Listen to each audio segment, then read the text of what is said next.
Hey everyone, Professor Michael Scanlon here. So I want to talk to you today about plastic. In our STEAM week, you can make your own plastic. Now before we have the plastics that are more modern types, I meant to grab one, they use something called milk plastic. Now milk has a protein casing and you can make plastic out of this particular protein. So what happens is, here's how you do it. You heat up some milk, okay? Now I used 2 cups of 2% milk. And you heat it until it's starting to steam, okay? And then you add 7 teaspoons, that's 40 milliliters, I was using milliliters. So I had 250 milliliters of milk, 450 milliliters of milk, and then 40 milliliters of vinegar, or 2 cups. I believe the conversion is 7 teaspoons. Anyway, so you heat the milk to the temperature where it's steaming, stirring continuously, okay? Once the milk starts to steam, add the vinegar, and you notice curds start to form immediately, and your milk separates into these curds. I'll show you what that looks like. Milk separates into these curds and to this. I forget what that's called. Anyway, stir for about a minute more after that happens, okay? And then you're going to want to strain it out and separate the two. So after that, take your curds, this is going to be your casing, and dry it out. Okay, put it on paper towels and squeeze as much moisture out as you can. Now what happens is whenever the vinegar comes in contact with the warm milk, it denatures the protein. It causes the protein to to unfold and form chains. These chains are called polymers.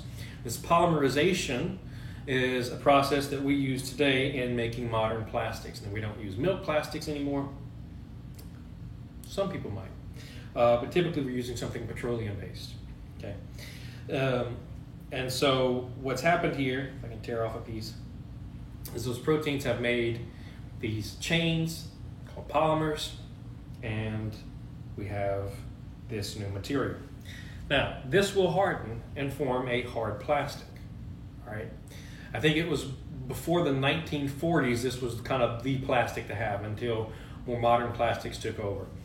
This was how they did plastics up until that point. So it will harden and form a plastic. Couple of things you can do with it. Since this is STEAM, there's the science part. What about the art part? I have silicone mold. It's apparently got dirt on it. Some nice little sunflowers. And what you can do is you can take your casing and pack it in there as best you can and put it in these molds. Another thing that you can do, I think it'd be better if I rolled it up into one massive lump. Another thing that you can do is, come on pieces, instead of putting it in a mold, you can roll it out with a rolling pin and cut pieces out using a cookie cutter. There we go.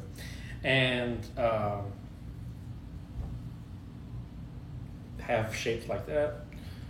Another idea, you can take small pieces, small piece here, and roll it up into a ball, okay, and let it get kind of hard. It'll take a couple of days for this stuff to harden, by the way. Let it get kind of hard, and then poke a hole through it and let it finish hardening. And what you made? You made a bead. And so you can make your own beads for whatever. I mean, people got to give gifts, you know. So anyway, mine is not wanting to stick together very much at all. I think I may have dried it off a bit too much right now, or it might still be too wet. I don't know. Anyway, I'm going to pack it into the mold as best I can. And what you'll do is you'll let this sit for 2 days. Now, if you do have a mold, it'll harden a little bit better if you take it out about a day after it's been in the mold, okay? That'll allow it to dry a little bit better because, I mean, it's in the mold, it can't really, the sides of it can't really dry off that much at all, in the front of it. So what have you made? You're making these little plastic pieces. You can get some sandpaper and sand them down, make them nice and smooth. Get some acrylic paint and paint them, be they beads or molds or cookie cutter shapes or whatever, and make your own designs. Have fun with it. That's the whole point of this STEAM week, celebrating the links between art and science and how you can take advantage of one and the other at the same time. Making my molds. I will see you in the next video. Stay safe, everyone.